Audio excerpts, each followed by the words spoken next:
Assalamualaikum warahmatullahi wabarakatuh. Perkenalkan nama saya Syala Aurelia dengan NIM 205070 201111114046. Saya dari kelas reguler 2.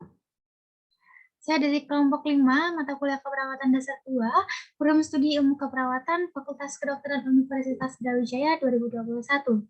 Di sini saya akan melakukan tugas praktikum, yaitu plebotomi, dengan dosen penampu yaitu Ibu Dr. Yulian Wicyutami, Eskep MKes. Baik, pengalaman saya selama mengikuti praktikum daring plebotomi yaitu saya sangat senang sekali karena saya dapat belajar mengenai plebotomi, di mana saya dapat belajar pengambilan darah secara virtual, di mana saya harap nantinya saya dapat melakukannya secara langsung. Saya juga merasa sangat beruntung bisa belajar hal ini karena tidak semua orang tentunya memiliki kesempatan yang sama seperti saya. Kemudian selama mengikuti praktikum ini saya juga sangat antusias, saya benar-benar memperhatikan materi baik video maupun SOP yang dijelaskan oleh dosen. Ketika mengikuti praktikum ini, saya sudah menyiapkan jaringan yang sangat baik, kemudian posisi duduk yang nyaman, dan juga catatan. Kemudian pada praktikum plebotomi ini, saya juga sangat senang sekali karena saya bisa belajar mengaplikasikan materi yang telah saya pelajari sebelumnya, yaitu pemasangan IV. Tapi lebih tepatnya di sini prosedur menyuntik di mana saya harus mengambil darah baik melalui squid atau melalui tabung yang sudah disediakan.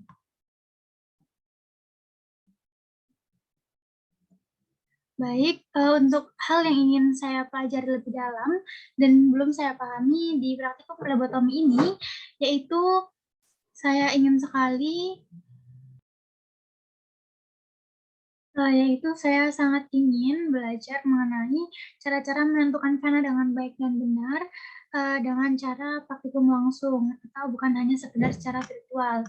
Di mana saya yakin ketika saya bayangkan ketika praktikum virtual ini pemilihan lokasi vena yang tepat pasti akan sulit jika hanya dengan dipalpasi.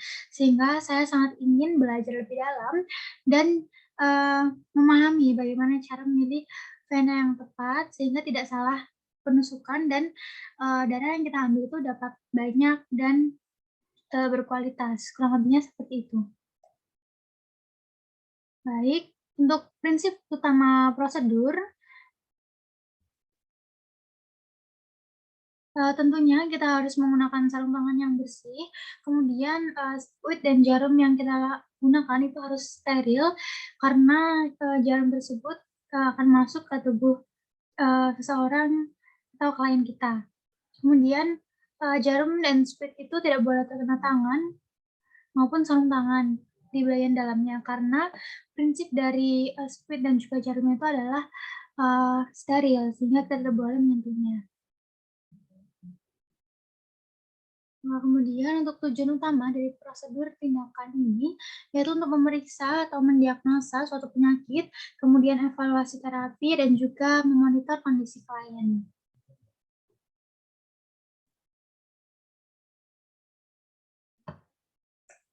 Baik, selanjutnya mari kita melihat video prosedur plebotomi.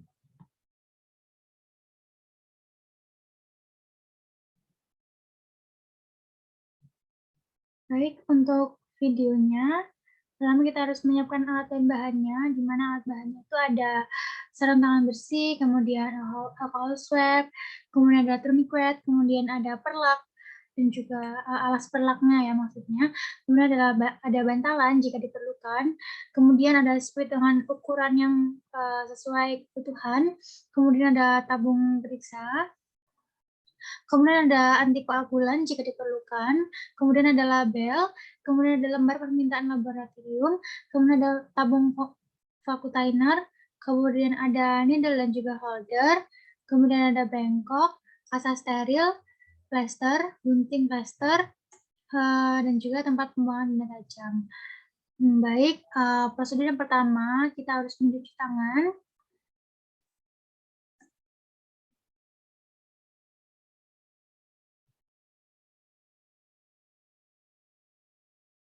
Baik, selanjutnya kita harus mempersiapkan pasiennya juga. Kita harus menjelaskan tujuan dan prosedur pengambilan darah vena. Kemudian kita jelaskan apa yang dirasakan klien dalam prosedur pengambilan darah vena, dan kita harus menganjurkan klien untuk dapat bernafas ketika prosedur yang phlebotomi ini kita lakukan. Baik, sebelumnya kita juga harus menjaga privasi dari klien, seperti menutup pintu dan menutup tirai atau gorden.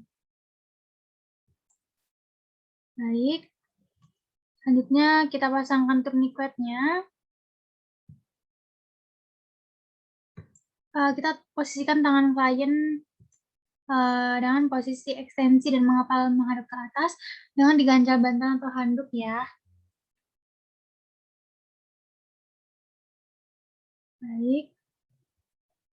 Di sini kita harus menentukan lokasi vena yang ditusuk. Kita juga sudah memasangkan tourniquet. Kemudian kita disinfektan secara sirkuler area yang ditusukan. Baik, setelah kita buka penutup spuit,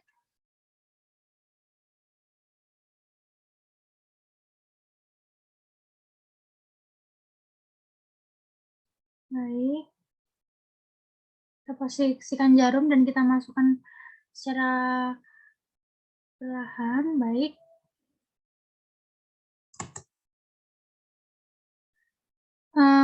Setelah itu kita fiksasi spuit dengan tangan kiri dan minta klien untuk membuka kepalan tangannya dan kita melepaskan tourniquet-nya.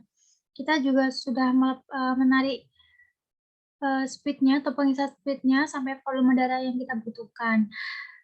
Kemudian kita siapkan tabung kontainernya dan kita tusukkan jarum yang telah dihubungkan dengan holder, kemudian dihubungkan dengan cup kontainer pada jarum yang yang ada di dalam holder. Baik. Jika sudah, kita letakkan alkohol swab di atas lokasi tusukan dan kita berikan plester. Terapikan alat dan juga bahannya, kemudian jangan lupa untuk memberikan label pada tabung yang sudah kita berikan darahnya. Jangan lupa untuk melakukan evaluasi dan juga dokumentasi. Baik, mungkin sekian penjelasan video dari saya. Kurang lebihnya saya mohon maaf. Saya sudah menyampaikan bagaimana kesan saya selama mengikuti praktikum phlebotomi dan juga saya sudah menjelaskan prosedur-prosedur yang harus dilakukan selama phlebotomi. Sekali lagi, saya mohon maaf. Akhir kata, wassalamualaikum warahmatullahi wabarakatuh.